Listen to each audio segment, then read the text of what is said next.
chaos. It was. Yeah, it smashes the false paradigm of human nature that's used to justify and maintain our current state of cutthroat corporate, social, political, and environmental chaos.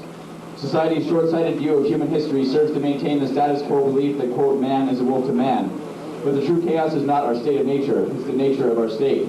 War, inequality, militarism, imperialism, exploitation. A look outside the takers of modern civilization shows us that what caused the chaos we see around us is the branch of humans that decided to conquer the earth and each other, eventually to build societies and states to better facilitate this on a wider scale. For the last 10,000 years, the development of modern civilization has wrought chaos, the exception, not the rule, as this is a blink of an eye on the scale of 3 million years of human existence. The standard has been, and still is in some places, however endangered, alive in the form of so-called primitive cultures that exist in relative harmony with the natural environment, cultures that must be preserved, respected, protected, for they hold the key to sustainable human existence. Our nature is anarchism, our state is chaos. So, we're at the PCH Club in Los Angeles, and we're talking with Reggie and Alex from PCH, and Public Manifest, and please pronounce the name of the band site. What's that? Contraataque. Okay, the first question, these are kind of, may seem dull, but you can add something to it, plus feel free to say whatever's on your mind. First question is, what kind of political, social, environmental activism do punks and anarchists get involved with in this area? I think all kinds. There's a lot of people into anarchism. There's a lot of people who are basically, how would you say, like into different movements that are not like anarchists, like let's say the Black Panther, Una Bombs, things like that. So it varies. What about Black Star Collective? What do they do? Have they done anything yet? Well, they're raising money to open up. Yeah, they should be here. But I don't know. It's a lot of the kids that were putting up bombs. But it seems like they'll have it going and they might get something going. But if they do, they should keep it, like try to keep it going. Because there's been a few like groups who have gotten together, like people try to do D-Center, and those people try to do like a bookstore in Long Beach. And if they get off the ground at all, they don't last because nobody wants to buy a book. And maybe, you know, they want to keep it separate from music, but still keep it with music. Or sometimes something with D-Centers, they had like shows there at the same time. There's a lot of people hanging around. And you're more into a gig music thing as opposed to like a political, let's read up on things kind of deal. Anyone else want to say anything on that question? There's a lot of different movements around here. I mean, not necessarily anarchists, a lot of different political, people, I mean, involved in the hardcore scene and out of the hardcore scene. I think sometimes around here, well, a lot of kids that I know, sometimes a lot of kids associate anarchists with like all the kids that wear like the exploited anarchist shirts and stuff. But if they really look into it, there's a lot more going on like shows like this. But there's a lot of stuff like, there's a lot of communists and just different movements like Zapatista movement, just different stuff going on.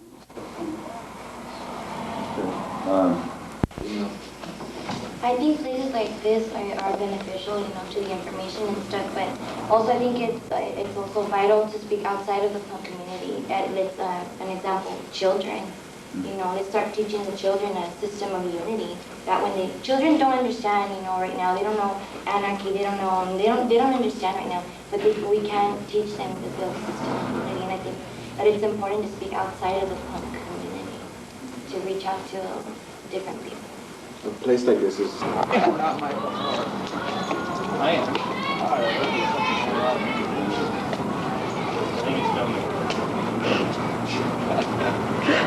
Say something, Don't waste the battery. You're on ass right now, you know that? You ready? Wait till everyone have a cat come in. So, first of all, just your name and where we're at.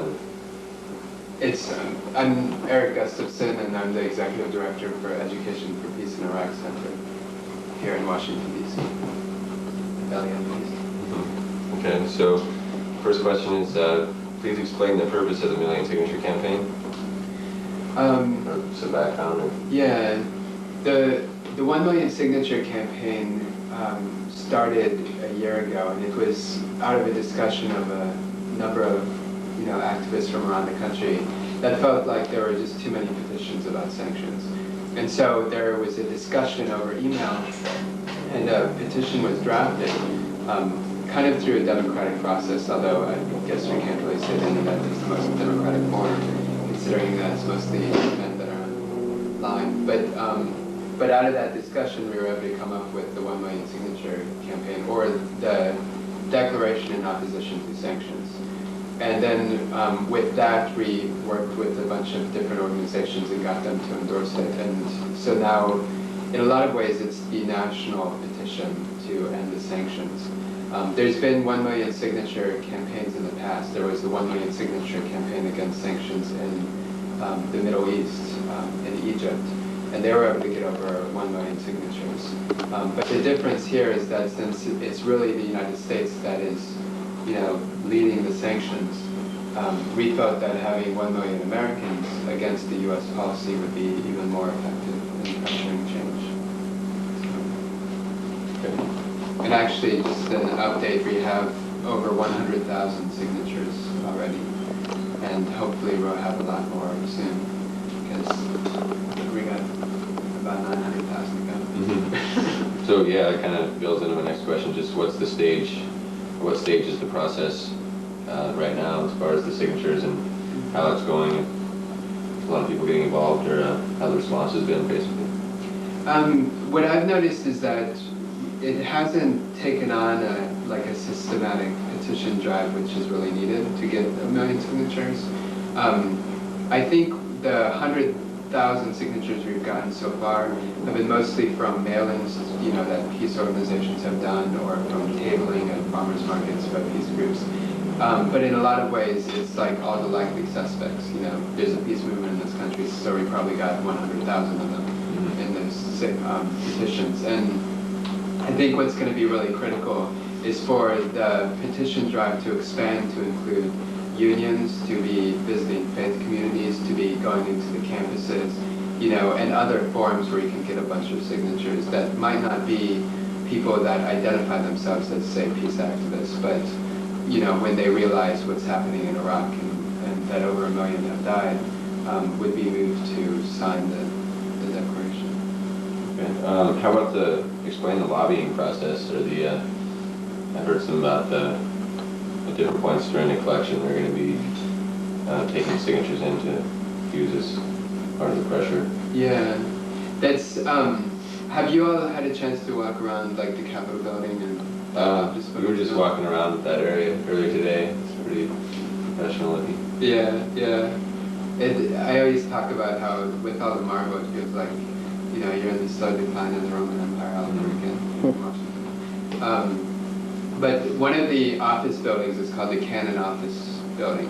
So all the representatives, they don't have offices in the Capitol building. They have these office buildings. And the Cannon building has a huge rotunda, which Alan Pogue, who is with Veterans for Peace in Austin, Texas, and a wonderful photographer, has that space booked for a photo exhibition. So one of our goals is to have 1 million signatures by December. And what would be really amazing is if we actually had really small signatures, 1 million of them, that would be all around the rotunda, and then Alan Pogue's photography would be on top of it. So it would just be really powerful, because you'd have these incredibly striking images of the Iraqi people and their humanity and what's happening. And behind them, the background would be 1 million people in opposition to those sanctions. So that's one of the things that we're looking at. But what... The 4th of July, we're in Oklahoma City. Been on the road about 15 days. Got about 500 signatures in the first week or so, and a couple hundred over the last 2 days. Right now, we're trying to go around the city right after the fireworks display in the downtown area, and ask people, since they're celebrating this country's independence, if they'd be willing to sign a petition to have some liberation for the people of Iraq.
documentary too. You see it right here. What do you think? Right on. Peace. That's tight. Right on. All right. Cool. We've got a documentary, yeah. You might be on public access somewhere. We'll work on getting it. We'd like more people to see it. Yeah, definitely. All right. Thanks a lot, guys. All right, thanks a lot. Take care. Hey, guys.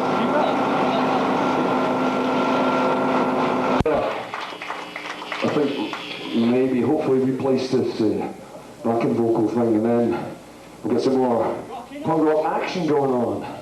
This next one, this will have to be another one that you'll have to sing with us. This is about your wonderful president, Slick Willie. The guy's, is that right, Slick Willie? The guy's kind of a grade one a-hole, I think you say.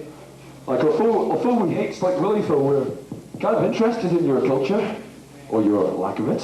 Only joking. Oh, thank you, respect. Okay, I'm giving props to my sister Paige on the PA, that's good. I'm learning all this stuff. Do you understand that when we say that? If we say we're giving props to our sister? Okay. Yeah. I have to say that you better beware, you better clap a lot at the end of this song because we're a bunch of mean motherfuckers from the hood. And our music will be coming at you like a bullet from a Uzi. And what else? Someone like cops. We try to work out this song. By the end of this tour, we'll be able to talk exactly like you. We can say that how we ain't down with cops or the system. No, we ain't down with Slick Willie or the system. And any motherfucking cops, we fucking diss them and stuff like that, you know. So it's coming along. Anyway, this is our message to Slick Willie. Sorry, do I need to kind of hide this or sort of censor it or something? Anyway, it's fuck you. It's pretty simple, okay? Okay, can you all say, hey, you, pay attention. Hey, Baldy with the specs. Right? I want to hear you singing along extra loud, right? This one goes da-da-da-da-da. Bill Clinton. Oh, you can sing Slick Willie and that. Da-da-da-da-da. Bill Clinton. Da-da-da-da-da. Fuck you. Repeat twice. And at the end, it's double chorus. Repeat to fade. Okay. This one's called Bill Clinton. Fuck you.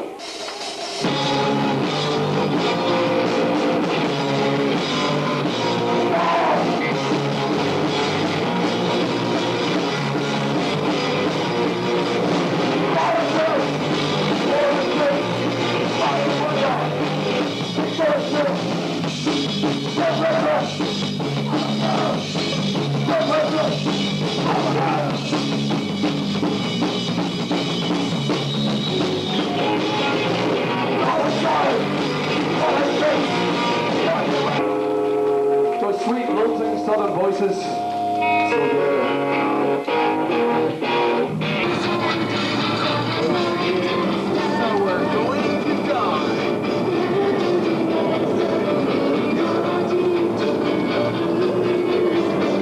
We got the big V at the wheel and pretty scary right now. Oh yeah. The windshield wiper's broken. There's the broken windshield wiper. It's supposed to put that piece of ground. Oh, huge fireworks thing.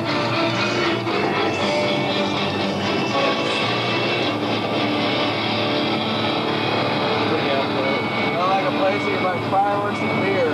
Hey, Stas. I've been working with the APF for like almost 2 years now, I guess. I'm Jordan. Same goes for me. So do you want to, first of all, expand on the acronym and then explain the What's it all function of the about? Federation? Sure. The acronym APF stands for Anarcho-Punk Federation, and it was formed as a means of organizing people, politically active anarchists in the punk rock community to create a distinct alternative to the very anti-political, anti-anarchist, anti-activist stance that a lot of punks have taken. And our goal has been to recreate what we sort of view as the heyday of anarchist punk activity, where the words punk and activist and anarchist were all almost synonymous, and we want the subculture to be a counterculture, a true alternative, and a means for us to implement anarchist principles into our daily subcultural lives and into the lives that we lead, and to try to get other people involved in the culture to become politically active and to give more of a meaning and voice to those of us who are politically active. All right. Do you have anything to add to that, or any of your own personal take on the APF? You put it beautifully. Okay. Maybe with that as the kind of philosophy, what's the kind of function of it, and what all activities have you started pursuing, or?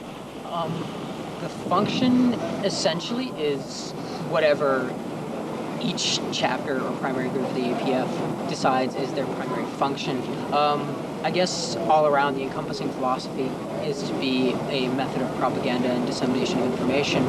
To that end, we started a newspaper called Counterculture, which was published sort of on a quarterly basis, but has been put on hold for a little while and should be published again soon, which was our way of getting ideas about anarchism and ideas about activism out to the members of the punk scene to try to merge punk culture and activism and to bring the serious philosophy of anarchism to the often not so serious world.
Your name and where we're at and Okay.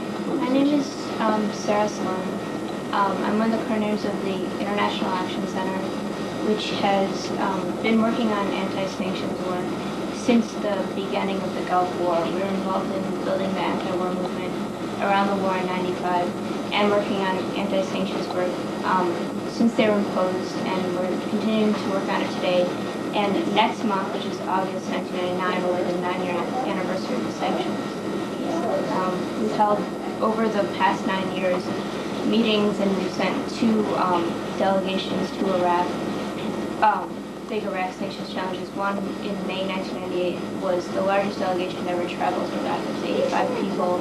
We took what became $4 million worth of medicine to Iraq in direct defiance of the sanctions.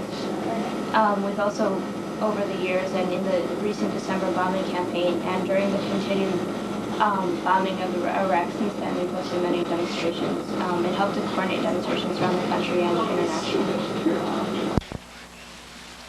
My song's called Relative Term of Government. It's about the development of the concept in terms of what we call rights, and how if you look at human societies and how they functioned before the agricultural revolution, for about 3 million years, human beings existed in relative harmony with natural environment without institutionalized authority or governments. And people who are interested in anarchism should definitely look at anthropology to get some seriously strong evidence for its possibility and its definite existence throughout all of human history.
Thank you.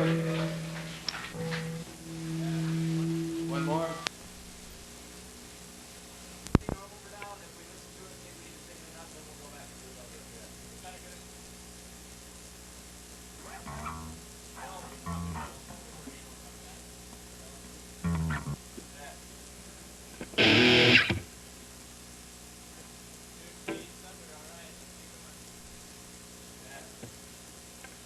I'm not ready. Hold on a sec.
Can I come and listen to it really quick? Thanks.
What do you guys think? Can you play it back down here for me, really quick? Just the.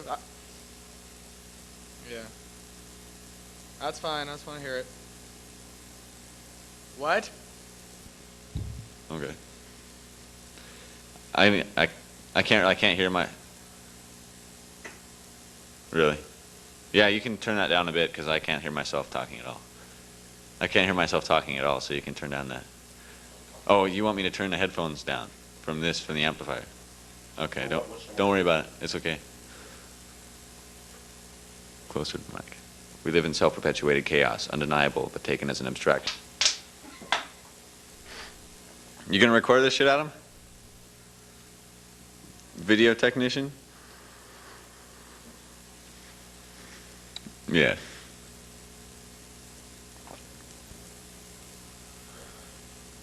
Yeah. Wait, what do you want me to do? If I can't hear it right? Yeah, no, not. Do you want me to just...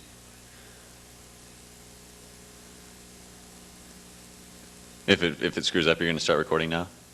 Oh, okay. All right.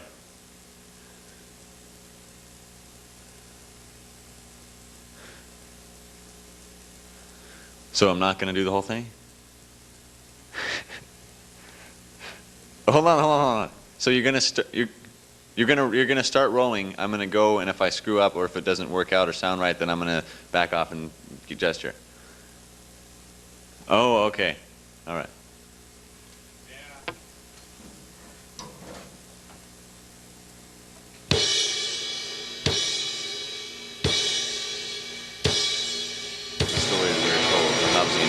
Tearing each other's eyes out without the rule of the state. It says that man's state of nature is chaos, and anarchy is chaos. The look what we've created. Look around you. What do you see? We live in self-created chaos, undeniable but taken as an abstraction. The illusion of order induced that they blindfolded us, dropped us in a maze, isolated, sedated. No roots, no history, no love, no community. Just cubicles of existence. All we know is ourself, our income, our material status, our mythology, our human history. Forgetting what work, we run like rats, confused, thinking we know where we're going and why, reaching for the next product. But it's all chaos. No purpose, just a palindromic mouth feasting on the weak. Unpredictable, constant power politics, war, revolution, security interests. Control and illusion. The only order is the droning machines, mechanical and social, creating the chaos.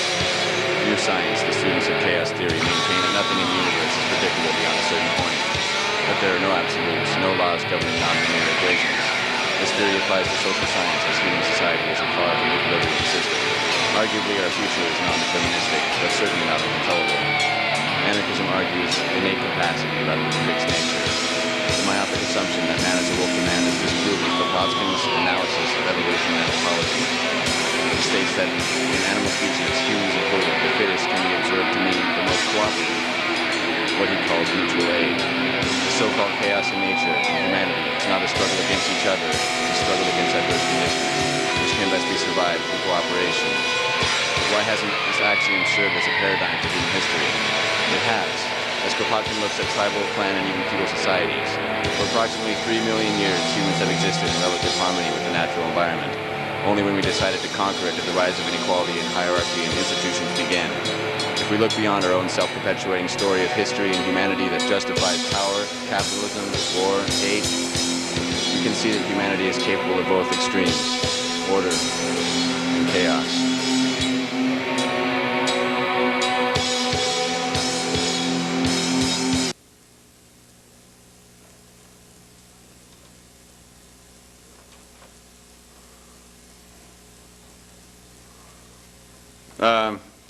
Let me see how it sounds, I guess. What?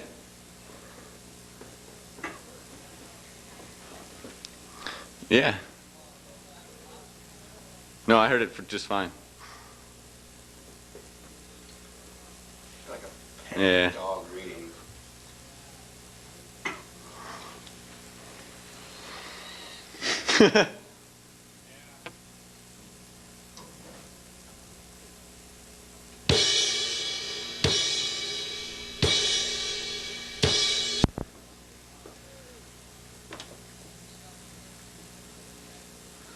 Yeah, echoed and pan left to right and shit.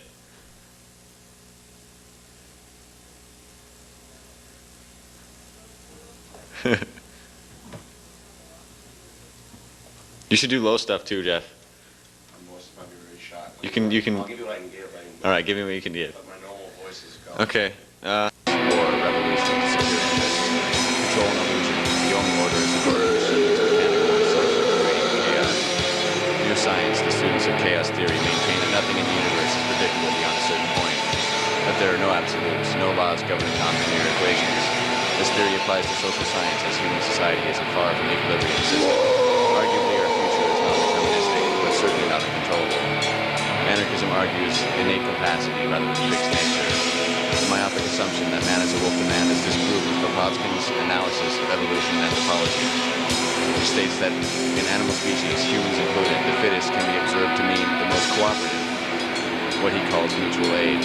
The so-called chaos in nature and humanity is not a struggle against each other, it's a struggle against adverse conditions, which can best be survived through cooperation. But why hasn't this axiom served as a paradigm for human history? It has. As Kropotkin looks at tribal, clan, and even feudal societies, for approximately 3 million years, humans have existed in relative harmony with the natural environment. Only when we decided to conquer it did the rise of inequality and hierarchy and institutions begin. If we look beyond our own self-perpetuating story of history and humanity that justifies power, capitalism, war, hate, we can see that humanity is capable of both extremes, order and chaos.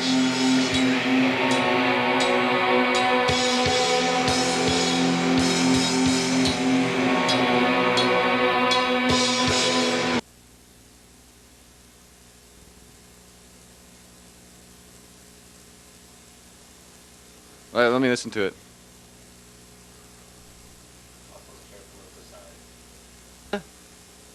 Yeah, I just want to hear it and listen to it.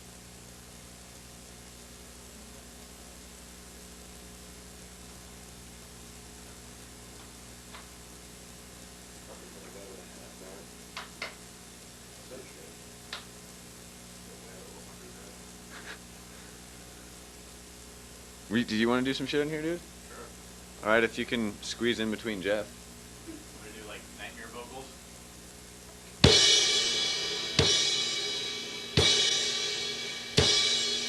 The story we are told, the Hobbesian nightmare, tearing each other's eyes out without the rule of the state, says that man's state of nature is chaos, and anarchy is chaos.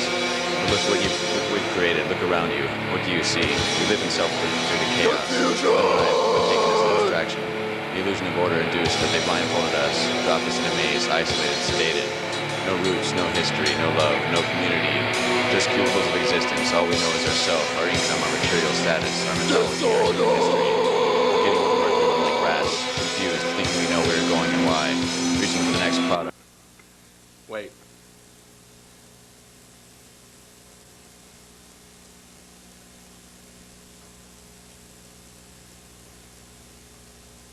Yeah, which way?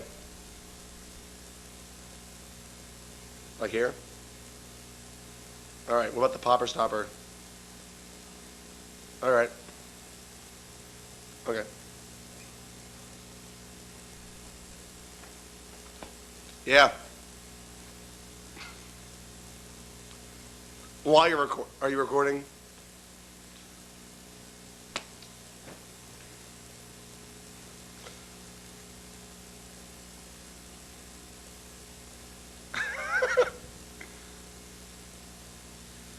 Well, you got your one punch out of me. Yep.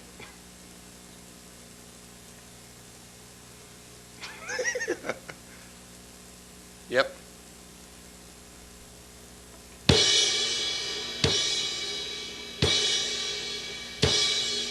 The story we are told, the Hobbesian nightmare, tearing each other's eyes out without the rule of the state, says that man's state of nature is chaos, and anarchy is chaos. But look what you've created. Look around you. What do you see? We live in self-deluded chaos. We're taken as a distraction. The illusion of order induced that they blindfolded us, dropped us in a maze, isolated, sedated. No roots, no history, no love, no community. Just cubicles of existence. All we know is ourself, our income, our material status, our mythology, our human history. Confused, thinking we know where we're going and why, reaching for the next product, but it's all chaos. No purpose, just a palindromic mouth feasting on the weak. Unpredictable, constant power politics, war, revolution, secure interests. Control and illusion. The only order is a dictatorship which can chaos. New science, the students of chaos theory maintain that nothing in the universe is predictable beyond a certain point.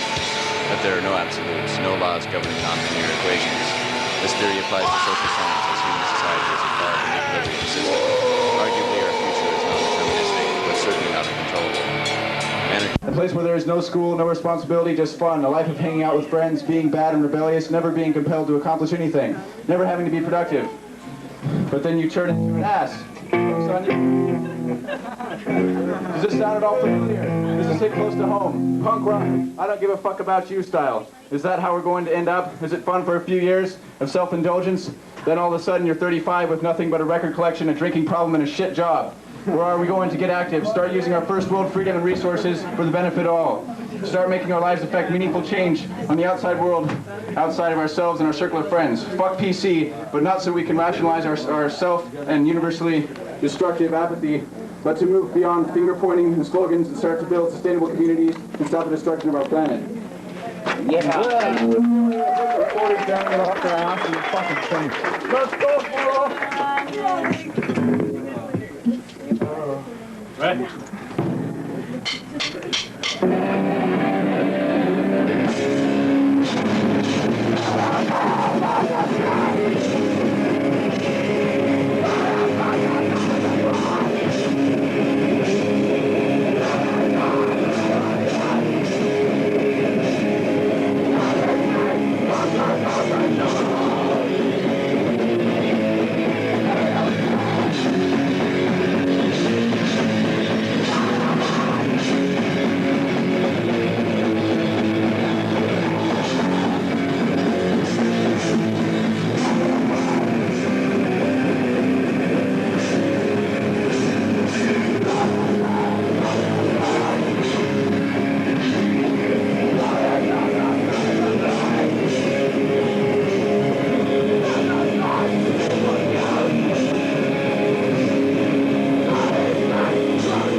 next song is called Crippled with Fear. It's about the nuclear weapons industry and the corporations like Lockheed Martin that continue to profit off the production, research, and development of weapons of mass destruction.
This next song is called Virtual Waste. It's about the marketing and manufacturing of destructive and class-centric technologies such as minimal computer upgrades, weapons, cars, etc., and the abuse of valuable research and resources to serve only the first world under the guise of progress when all our endeavors should be for the benefit of all. And Jesus! They support Jesus! Kill him! Yeah. Ready? Yeah. Okay. Great then. Yep.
song's called Suicide Race. It asks basic questions about humanity's nature, history, and future in the context of the path that we are dredging towards extinction and environmental ruin. It's undeniable that the current course we are on will soon lead to our extinction. To understand how and why this will happen, we have to assess what we mean when we say humanity. When we say humanity will destroy the planet, do we really mean humanity or do we mean civilization? Humanity as a whole encompasses 3 million years of ecological harmony. For 99% of human time on this planet, we've existed in egalitarian hunter-gatherer societies. It's imperative to understand that the idea of human self-destruction is misleading and feeds an already negligible view of human history. The catalyst for the destruction of our species and all life on this planet is not simply humanity, as a lot of misanthropic punk rockers like to say. It's not humanity. If you look at the Kung San people in Africa who've been living for 11,000 years, subsisting off the Mongongo nest there, dancing and working 2 to 3 hours a day, they scoff at our society, they scoff at our world, and they represent the paradigm of human history since our dawn. And the catalyst for the destruction of our species is civilization, all the destruction its creation and perpetuation entails.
This next song's called Meaningless Existence.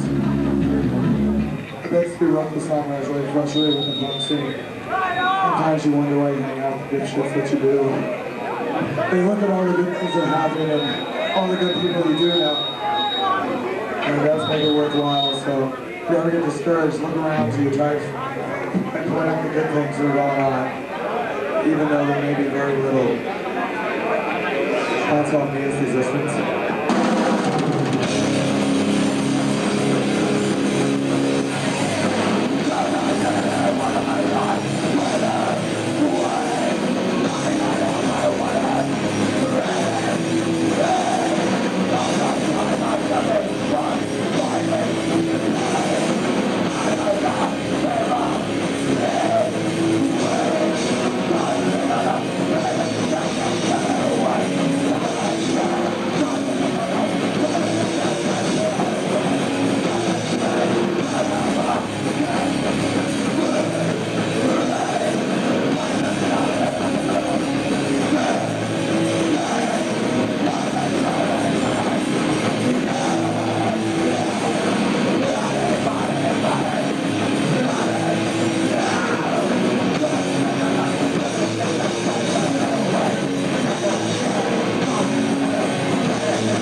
Escape.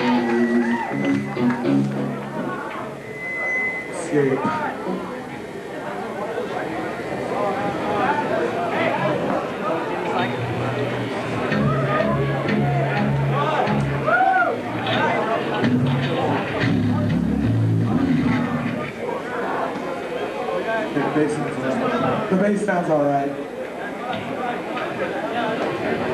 More sweatpants!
Alright, next one's called Century Dust.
Alright, next song is a cover song by a band called Anti-Stigmatics. It's dedicated to the Swedes. And it's called Brain Cell Battle. Yeah, these are our last two songs that covers by Anti-Semites. We're playing tomorrow at Headline Records. I'm not really sure what time it starts, but if anyone could make it there, that would be really cool. It's not Monday. It was advertised as Monday, but actually it's tomorrow. So show up if you can. Headline Records on Melrose in Hollywood. It's a requested donation. It actually doesn't really cost anything, but we're asking for a donation because Wolfpack's pretty far in the hole as far as plane tickets go. We'd like to try and make a little bit of cash for them. None of this is going to us.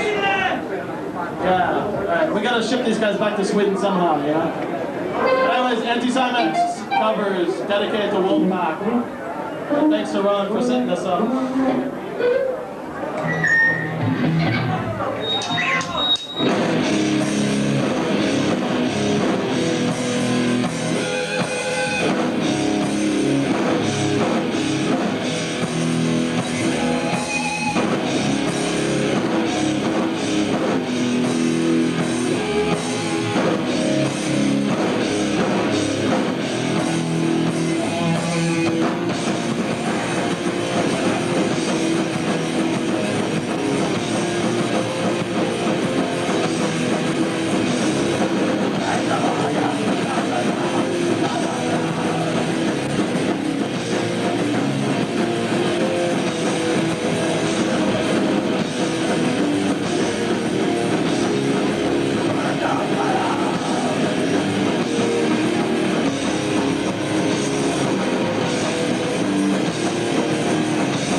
Okay, we handed out some packets about Zapatistas, who are a Mexican freedom fighting organization. They're trying to become a sovereign entity. They don't want to be exploited by corporations and the United States anymore. The United States is currently supplying the Mexican government with weapons in order to repress these people.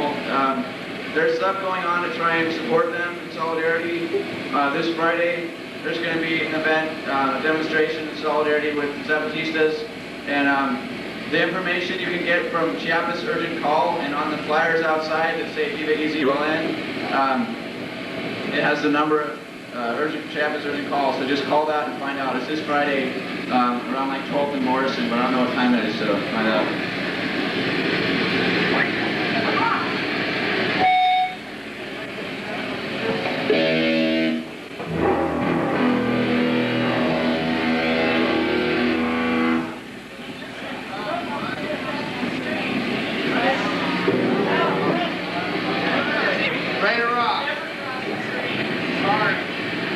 The privatization of the prison system so corporations can profit off our arrest. It's all part of the drug war and the encompassing police state, which is slowly taking away our rights with such citizen-supported, by propagandized citizen-supported, drug-free zones, mandatory sentencing, Measure 11, one strike you're out, and other sick, unconstitutional policies such as that. And the only thing you can really do to stop it is just be sane, make people realize that that the masses aren't a bunch of hopeless criminals, and support resistance movement. Calm down, Screw. Beat that guy out.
Oh, whoa, you're caught up, dude. They're up on the ground. What's next? That's right next.